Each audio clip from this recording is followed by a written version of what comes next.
Welcome to SharpenTheHustle.com podcast with Jesse Miller. We're working hard as a given, but results are how we measure success. We interview successful business owners that'll help you sharpen your hustle. What's up, everybody? Welcome to SharpenTheHustle.com podcast. I'm with my man, Kolby K, founder of the Healthy Primate. Kolby, introduce yourself, man. My man, I appreciate you having me on, dude. Humbled and blessed for the chance. Kolby K, Kolby Kolobus, a.k.a. Kolby K, father, husband, author, entrepreneur, and fighter against the average. I love it, man. I love that tagline. That's it's so needed today. So many people are just existing, dude. So I love that, man. That's awesome. That's it. But Kolby, tell us your story, man. Tell us. I know you've got an extensive background. I know you're doing incredible things today. Man, tell us your story. How'd you get to where you are in business today? Dude, that's a great question, man. And there's a lot of people who follow my narrative have heard bits and pieces of the story. So every time I'm asked that, I try to figure out a new way to answer it so it doesn't sound like the same thing. I was born and raised in Salt Lake City. My parents, I had two hardworking parents who loved us. My mom was an entrepreneur. My dad worked a shovel as a physical laborer. So we were surrounded by hard work without really kind of knowing what it was. Got into the music business and thought that was going to be it for me. Got full custody of my daughter and had to make some choices about, do I want to be a dad or do I want to pursue this dream of being a rock star? And it was an easy decision to make, right? And we were living in Salt Lake City, Utah. I was the entertainment director for the 2002 Olympics on one of their side stages and was really just starting to kind of come off into my own. And packed everything up, sold everything I owned. I didn't even have a bank account, if you can believe it. I had about 20 grand in a little shoebox and a suitcase, and drove a U-Haul with my 1-year-old daughter through the snow to Phoenix, Arizona. My father lived here. I put together. I remember getting here and I was like, well, what the hell am I going to do? Right? Like the skills I have are in managing artists and writing business contracts and doing graphic design. Like I don't have any other skill set. Like what else do I do? Yeah. That's incredible talent, huh? No, dude. Well, it's when you start over, I was literally starting over and it's like, what do I do? Right. So I put together probably 15 or 16 different resumes all over the place, from like bartending to door guy to telesales guy, like anything I could do just to get my foot in to drive some income for my daughter. And I got into technology, and that was a huge stepping stone for me, dude. Like I didn't look back. So I got hired on kind of building computers in a warehouse. They were like, do you need to be selling computers, not like building computers? So they put me in a sales position. Our company got bought, and I went over to work for our number one customer. And if you've seen the movie Broiler Room, right, like everybody's on the phone, like banging out phone calls, and it's very high energy. I walked into my first corporate job, and that's the way it was. And I thought the energy from being on stage in my music career and the energy inside this telecall center was very similar. They were giving away a brand new like SUV and a Harley when I walked in the parking lot. I was just like, where the hell am I, man? I rolled up in my beat up Honda Jalopy, and I saw all these guys in suits, man, that were ringing the bell and making money. And I quickly attached myself to the top performers. So, what do you do? How do you do? Why do you do it? How do you develop a value proposition? How do you articulate that? How do you solve a problem? Because that's really all we're doing, is trying to solve problems. You're not selling anything, you're solving problems.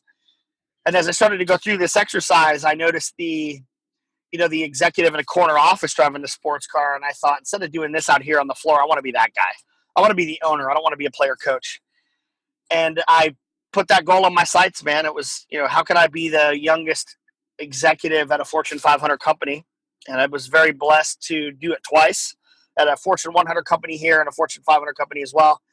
And for me, that's where, that was the school of hard knocks for me, right? It was understanding how to learn, understanding acquisition and mergers, understanding how to train a salesperson, understand how to hire people. I was hiring 500-600 people a year, how to run a global organization. I was spending $1 million a month on marketing exercises. How do you manage brands?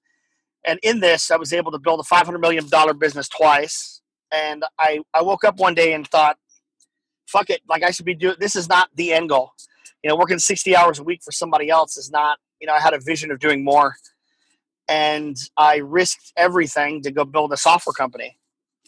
So I kind of put it all on. I took everything I learned, put it on the line, raised $10 million, and it took 6 months to strategically leave my position, left, and got sued the day we were moving into my new office. And I haven't, from that point, I've never looked back. I've been very blessed to start, God, probably, I've had my hand in over 200 companies from an advisor perspective. I've put my hand in 4 that I've started, and really taken a message on helping people really, the term I use is called break out of the matrix, where this, let me rephrase it as this. The average median income right now, brother, is 42 grand a year. Okay. So if you think about that, that's 72% of Americans are right between 42 and 52. After insurance and my benefits and my taxes, I'm taking home roughly $62 a day of non-disposable income. That means I haven't paid my bills yet. After I pay my bills, that leaves me with about $13 a day to live on. And when you kind of, okay, what does that mean? Okay, you get the math on it. But what that means now is the other parent has to get a job, or I have to work overtime, or I've got to do more to provide. And at the end of the day, that's pulling apart the family unit. Divorce rates are higher than they've ever been. We're inundated with perversion. There's so much shit going on around us. But at the end of the day, it's based on a system that was built for factory workers in the 20s. It's not sustainable for today. And I just look around me, and I think, with the internet as the equalizer, and there's never been a better chance than now to take an idea to fruition to drive revenue, whether it's supplemental or full-time. And I'm taking it as a full-time mission to try to help as many people as I can break free from that kind of 9-to-5 mentality, brother. That's awesome, man. Beautiful story. Love the success you've been able to accomplish. And there's a couple of things I want to revisit. So, in your early stages, managing people in the field of music, how do you think that affected? I mean, obviously, you talked about how you knew to bring presence, you knew to bring energy into your interaction. But how do you think managing artists helped as you progressed? I think understanding contracts was probably the biggest thing, because personalities, that's a really hard business, because you're dealing with celebrity personalities that traditionally aren't disciplined. So understanding how to get guys up out of bed, understanding how to get people on stage, getting people to where they're not too hammered and they got to be able to perform and collect cash. I mean, we were talking about Outkast, Ludacris, The Roots, Erykah Badu. I mean, I was big into the hip hop scene. And when you started to look at these, we were doing venues that were 1,000 people up to 10, 20, 30, 40,000, like arena tours. So I think understanding how to manage different personalities. But the biggest thing that I took with me was understanding contracts. Like, that was my first interaction in being able to, I didn't push our contracts to our lawyers. I did the contract work. So understanding the verbiage on how to communicate rates, time of pay, what do I need up front, what the marketing exposure needs to be before, during, and after, like all of the things that come predicated based on high performance contracts. That was, I learned a ton there, because then when I got into managing, $1 million contracts for, say, HP, Dell, or Apple on marketing funds, the transition to that was I didn't have to bring my legal team every time, and I could go in and I could quickly go through and say, here are the statutes, here are the expectations, here are the terms and conditions, here's the deliverable. So I would say that was probably the biggest one. And humility. Yeah, that's cool. You're not the star. They're the star. You're not, right? Yeah. So that brings up an interesting concept, because I know corporations, man, they always want rock stars on their team. They always want guys that are high performers, but there are typically issues with that. So you really believe that the contract negotiation and that part of it, being able to hold their feet to the fire, having a system, having a structure that you hold them to, created a lot of value. So if you were in a large, or as you interact with larger organizations, it's so imperative that they have the right structure in place for their high performers, so they can hold their feet to the fire, so they can get the best out of them. Absolutely. And here's the biggest thing. It's not just the structure; it's the leading by example. I never had a team. I never asked a teammate to do anything that I myself had not done or would not do. Yeah. Whether that was cold calling into an organization, whether that was putting together a presentation, whether that was, stacking pallets to ship to, wherever. It's any of that shit, I would never in a million years ask somebody to do something I had not myself done. So, I've always been a servant leader, right? Because A, I want to understand it. B, I want to see if there's a better way to do it. And then C, it gives me credibility instantly with the team. So that to me is probably the big thing. Dude, that's incredible. Yeah, I mean, you can't impose structure without leading. If you don't lead, Yes. the structure doesn't go anywhere. So that's absolutely correct. Beautiful example. Beautiful example of that. So, and I want to shift gears here. I want you to talk directly to those corporate employees that are high performers that have been considering making that leap, man. What would you tell them? You know what a great question that is, because if you would have asked me that a couple of years ago, I was the anti-corporate guy. I was like, I was very anti-system, very rage against the machine. And when I kind of took a step back at it and I started to my mindset started to shift from a suffering to a gratitude mindset. There is so much you can learn in a big organization because of the resources if you so allow yourself to be a student. And in that, learn as much as you can. And first off, understand it's a learning. You're learning on the job. Take advantage of that for what it's worth. At the end of the day, even if you're working 50 hours a week, you still have got 45 hours to yourself. That's after 8 hours of sleep. That's 3 hours at, is that an hour of gym a day? An hour of gym a day for 5 days. That's eating, shitting. That's socializing. And that's over 12 hours of TV. You still have got 40 hours left to do whatever.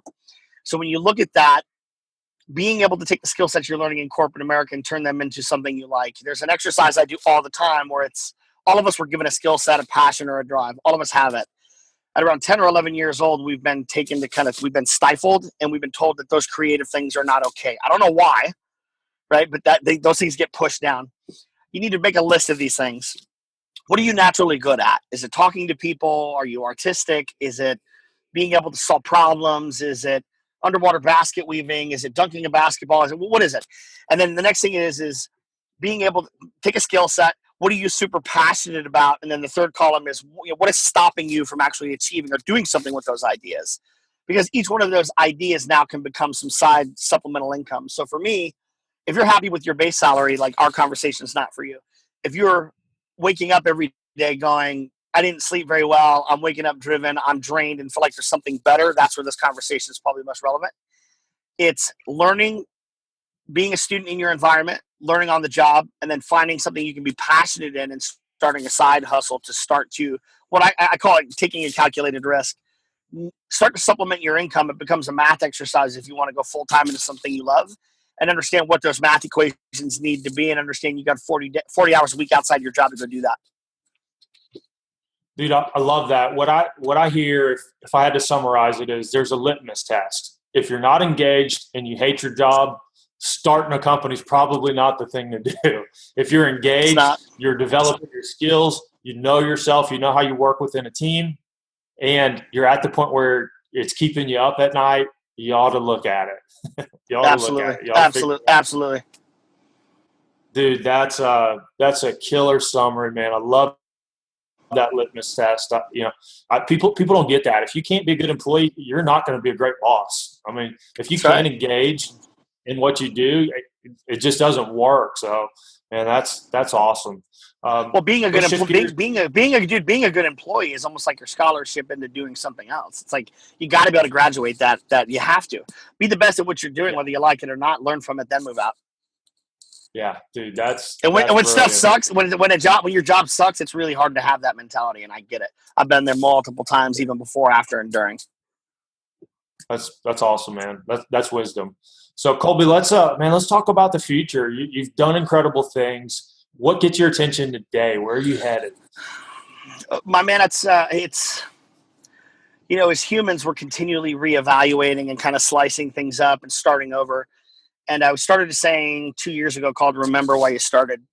And it's tattooed on me. I wear it as a shirt. I've got it as a wristband, and it kind of keeps me focused on, what does the future look like, whether that's, a new diet, a new business, a new relationship. And the timing on this is, I would say probably at least once a year, I try to reevaluate what I've done and where I'm going.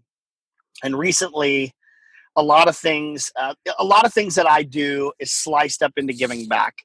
So when you look at that, instead of just giving back for the sake of giving back and not making any money and spinning cycles, just doing, it's like, how do you turn that into something with longevity?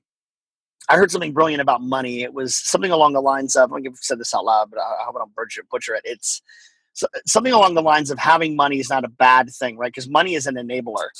So it's, is having money evil? Like, should I not want to have money? And it's like, well, money allows me the resource to do more. The more money I have, the more I can give back, right? The more money you have, the more it kind of elevates who you are from a personality perspective. So for me, the future looks like this. Is I've got my hand in 3 very specific ventures. I've got a health and wellness company called the Healthy Primate. I'm a chief digital officer for a big Microsoft firm here in town called Ryan Tech, where I do all the digital marketing, social media. And then I have a series of online courses teaching people essentially how to make money, $500-600 a week on arbitrage, buying stuff low, selling high online, like e-commerce stuff.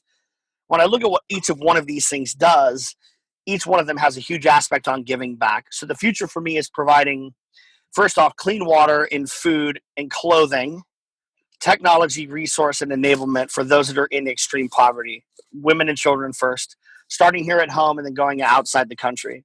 The next outside of that is, how do I scale that? How do I do that at scale?